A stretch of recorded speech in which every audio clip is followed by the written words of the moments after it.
Afternoon, Kelly. How are you today? Good afternoon, Peter. Good to meet you today. It's a warm day, dull but warm, Yes, it's a classic summer in Northern Ireland. isn't it just? So, Kelly, welcome to the Business Spotlight. Thanks very much for taking the time to speak with me today. Could we start? Could you tell me a little about yourself, your background, and what it is you do? Okay, I have been actually working in the enterprise sector now for 27 years. I started in Sido in Craigavon, straight out of university. I had no idea what I wanted to do, but knew that I loved business. And I had actually just returned from a placement in San Diego, which really opened my eyes to small business. And I liked the sound of the job in Craigavon. So I actually travelled for 18 months from Larne to Craigavon, and then the job came up in Carrickfergus, which was closer to home. But incidentally, my manager moved on in about 2001. So I've been in the job for about 4 years, and basically becoming a manager wasn't on my radar, but I thought, oh, might as well. I believe in fate, and I thought it's worth a try. And I applied and was successful and appointed to the general manager in 2002. And I'm still here today. My title is now Chief Executive, which really reflects my transition to more of a strategic role. But I've seen a lot of things happen over that those years. And I'm also a mum to two children. So I've also found out about that work-life balance and trying to get that right over the years as well. And what was it that made you, if you think back, what was it that made you go into the enterprise sector? It just sounded interesting. Believe it or not, I'll not name the company, but whenever I graduated from business studies, I was actually, because incidentally, I'm doing an employment webinar tomorrow with some of our clients, and I couldn't understand. Here I am, a graduate. Why am I not getting any job offers? So I applied for a couple of jobs. So one was in Craigavon, and the other one was an administration job, which was more local. But I just loved the sound of the enterprise. Helping small business plan development. I'm one of those people who just loves anything business related, whether it's marketing. I love finance, I love figures, and I just really like the sound of that job. And I'm really glad I went for that, because I often wonder, where would I be? I think I would still be in that administration job at that entry level compared to where I am now. So I think sometimes you have to feel the fear and do it anyway, and go for it. And that's what I did. Yeah, that sounds something. You could almost write a book with that title there. Very good. So tell me a little, what types of businesses do best by getting involved with Carrickfergus Enterprise? Well, our mantra, I mean, if you think about our target market, what I would say is anybody at all who's interested in starting or growing a business. I love whenever I was training people at the start, it was all ideas solve problems. So think of a problem that somebody has, and look at that idea. So our sort of clientele come from every walk of life. Those are that just thinking about it, that have always wanted to do it, or those that are growing their business and really need the step. And what I would say here, we've always had this. We're a welcoming environment. No business idea is stupid. No question is stupid. But we want to provide you with the confidence and the support to grow and develop your business. So we've seen a whole range. In the 26 years, I've seen every business under the sun. Nothing surprises me now. I often wonder, I wish I could think of a good idea, but I haven't been able to think of that yet. Maybe that's my retirement plan. So any good ideas, please send them forward to me. But really, it's to give the people the confidence in a welcoming environment and a non-judgmental environment, and that's what we aim to do. And what would you say, Kelly, has been your biggest lesson along the way? Yeah, well, I mean, I was thinking about that, because I think as you get older, I've turned 50 this year, and I can't believe I've been here half my life now. Still young, that is. Still young. But what I've learned over the years is to surround myself with positive people in work and home life, and to avoid the negative ones. And we have this saying out amongst my friends that suck the life out of you. There's people there that just love to really, any idea that you have, they burst your bubble. I'm one of these ones, and I think that's why we have been successful, that gets excited by the ideas. And then some people say, oh, that'll not work, or whatever. So it actually comes from my mother, who I think encouraged us to look at the positive side of everything. So I'm that glass is half full kind of person. And I've learned that as I grow older, it's actually easier to cut out those negative people. They're still about, but what I've learned is to lessen the impact of how that feels in me, because I think when you're a young graduate and somebody bursts your bubble, that really that hurts for a while. But when you get to my age, you sort of say, well, they can't help that. You know, I'm not going to let that impact me, and I just let it wash over me. And I think you wouldn't get out of bed in the morning if you actually thought of all the negative things. So I always see the glass half full, and that's how I live my life. Very good. Yeah, I call those people fun extractors. That's my one for them. So there you go. Well, another one, my friend calls them the cactus or cacti. You know, Okay. you know, so you want to avoid those as well. So So it's quite funny when we meet that we actually say, oh, there's a cacti in the room, you know. So and what would you look, life and business is full of surprises. What's been the biggest surprise along the way for you? well, I think again, my biggest surprise has been how quickly time has moved. As I said, I've turned 50 this year and I'm closer to retirement now. And I can look back at those 30 years, and I've been through a lot personally, both as a single parent and also with poor mental health. And that life-work balance has been really difficult at times. But my two kids are now 16 and 20. So I'm feeling content, and I'm entering that more independent stage. I actually remarried in 2020. I was a COVID bride, and I now am looking forward to that, getting that bit of my life back, and enjoying moving forward with my husband Stephen. I think I just can't believe how they always say. I remember at school looking at the time and thinking, oh my goodness, could this lesson finish? And there, the last 10, 20 years have just flew in. So I think it's really to grab life, what it offers you, whether it's good or bad, and really just move forward and positive. And that might sound a bit sort of cliched, but that's what's got me through my life anyway. So No, not at all. It's a great share. Are there any business leaders that have influenced you, you've looked up to, or have resonated with you over the years? I think that's one of those things, especially when you teach business and support businesses, you always look at those leaders. But I actually did this a wee bit back to front. Whenever I'm thinking about it, I actually looked at the product or brand that I admire and then looked at the leader from that. And I found a fascinating backstory. And it would be don't know if you know of these products or have used it, but it's the founder behind Shark Ninja. Mike Rosenzweig. So he actually has two brands there that have changed my life. From first of all, the purchase of a Ninja Foodie, which can make potatoes in 6 minutes, back to my husband complains every time I bring a new Hoover in, but it's the new gadget that now has an anti-hair wrap or whatever it might be. But what I loved about him was that pioneer attitude. You know, he loved tinkering, and he actually makes products that consumers love and trust. I don't think I would have ever spent £250 on a Hoover, but if it actually makes my life easier and gets the dog hairs up, I'm going to spend it. But I just loved, he actually demonstrated his products first of all, and people actually got behind the brand stories and the product stories. And I think that's what you have to do. If you're any business there, it's the business is only as good as the person behind it, and they're buying into your brand. And that's even at Carrick Enterprise, they're buying into me and what I can offer and the support I can offer. So he wanted to create products that helped consumers have better lives, and the net worth of the company is now 10.32 billion. So I think he's done all right on that basis. Yeah, very good. And tell me, what gets you out of bed in the morning and really drives the passion for what you do, Kelly? Yeah, I think I mean our strapline in Carrick Enterprise, and I come up with it because I do think that's what it is. I want to make a difference. I think many of our projects have been successful because this is not just a job to me.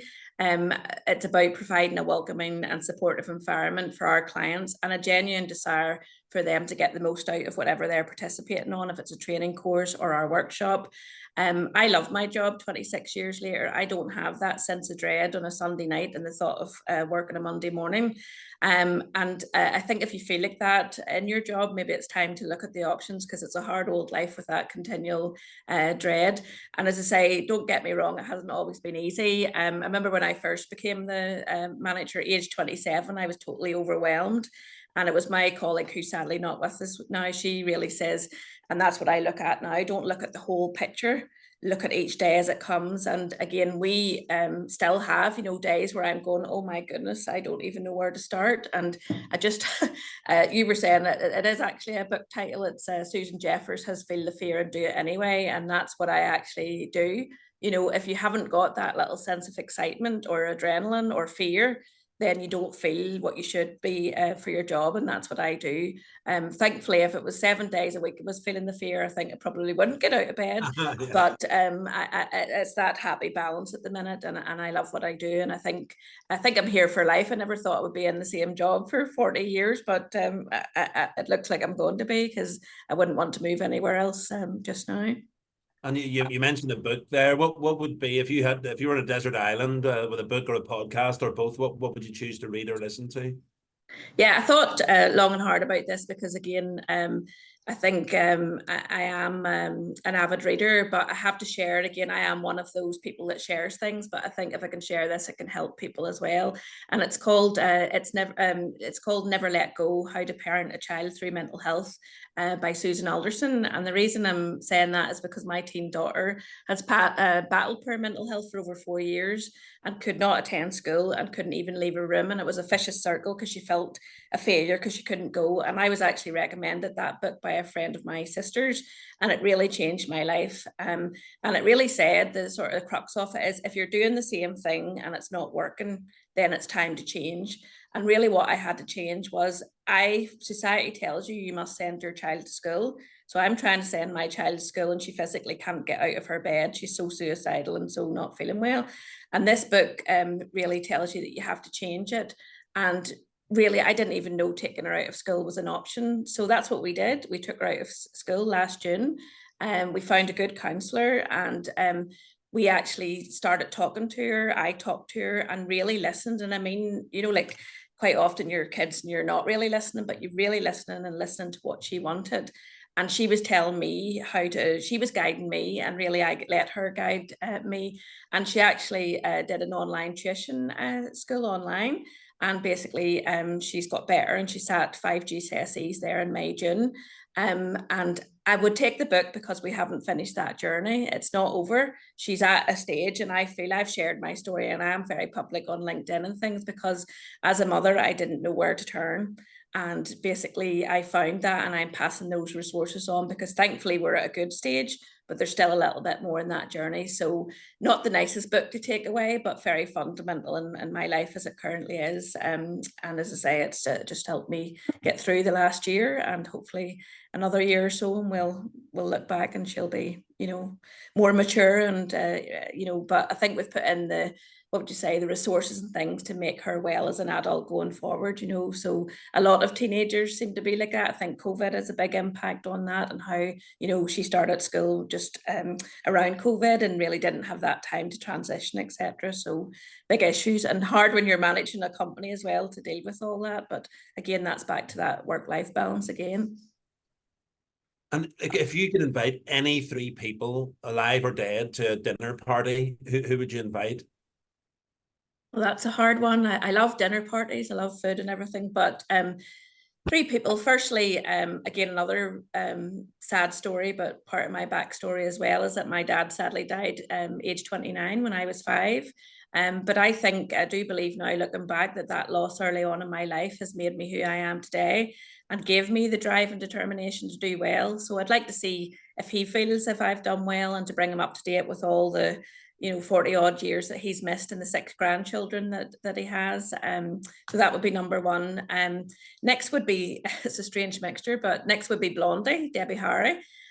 Growing up, I wanted to be her. She looked so cool, and I loved how she looked, and I loved her music. And recently, it just shows you it spans across the generations. My daughter says, I want to go and see Blondie and Belsonic. So 16-year-old and a 50-year-old went to see Blondie, and it was actually amazing that, that she is enjoying that now. But I couldn't believe, she looked amazing on stage. She hasn't changed, but she has huge, big platform trainers and looked and sound good. But she's actually, believe it or not, 79 now. So I'd love to hear her life story, and get her to sing a few songs while we're eating. And lastly, another sort of artistic one would be Roald Dahl. Again, I mentioned earlier, I'm an avid reader from an early age. I've lovely memories of going to Larne Library. I had a lovely you know, highly polished floor and the smells and things. And I just loved all his books. And maybe with what was going on in my life early on, I got the chance to escape. And I loved James and the Giant Peach and Matilda. So I'd really just love to hear about him and his characters and stories and things like that there. I think it would be a good mix because my dad actually was a very talented musician and was in a band and that too. So there'd be plenty of conversation. Very good. And if you could go back, Kelly, if it were possible, you could go back and give some advice to your 18-year-old self. What would that sound like? My 18-year-old self is totally different to the confident 50-year-old woman now. And I would love if you were able to do that. And I'm seeing that through my daughter's eyes now, because what I would actually say is don't sweat the small stuff. I spent much of my life from an early age worrying about what people thought of me, how I looked, what I said. And my daughter is suffering from the anxiety too, and she's getting support from her counsellor to deal with this. I've learned, I mean, again, through my job, I talk to a lot of people, and a lot of our enterprising women, which is a female network we have mindset issues, you know, imposter syndrome and things. And I actually thought that it was in our genes, you know, because I'm anxious, because my daughter's anxious, that it must be in our genes. And the mindset coach says, no, it's actually been learned behavior. You picked it up from your environment and who you've been around.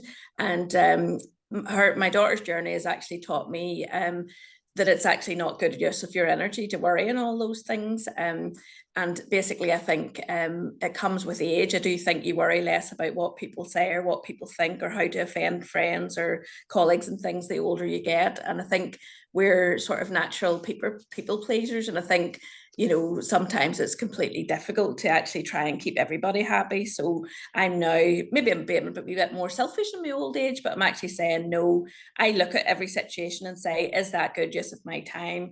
Is that something I want to do? So as I say, I don't worry about anything, and it's so liberating actually not having those worries at all. My only worry now is my daughter, but I've actually learned to deal with her as well. And I think at the start it was very hard to deal with and see her so broken, but now I know it's part of her anxiety, and I'm just there to support and guide her and tell her that it's going to be all right. And I think for me as an older woman now, I think you have to be confident in your own self before you can actually pass that on to your children.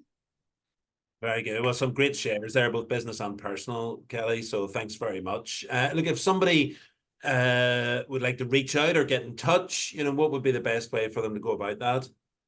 Yeah, you can get in touch with me through the socials. I've got wasn't quite sure about LinkedIn, but I've got a lot from it in terms of engagement with people wanting to contact me. So you can find me, Kelli McRoberts, on LinkedIn and also on Facebook or Twitter.